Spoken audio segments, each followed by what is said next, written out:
na maskara at masasayang ngiti. Isinilang ito sa gitna ng crisis bilang simbolo ng pagbangon at positibo. Tunay na giting ay ang kakayahang umiti sa kabila ng pagsubok. Smile through challenges, dance with confidence.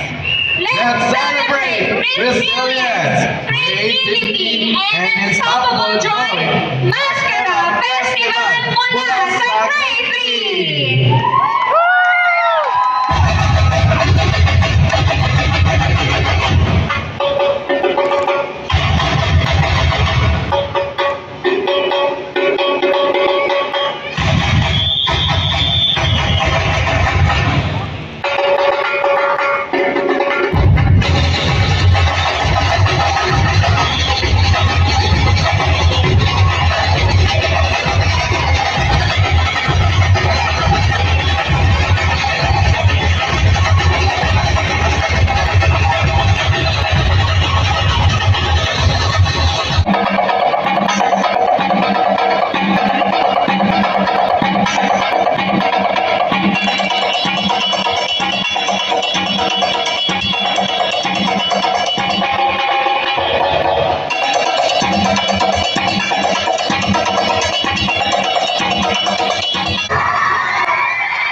Ang Maskara Festival sa Bacolod City ay nagsimula noong 1980 bilang tugon sa krisis sa industriya ng asukal at dahil dyan ang lumubog na barkong Henry Bergman. Nilikha ito upang itaas ang moral ng mga mamamayan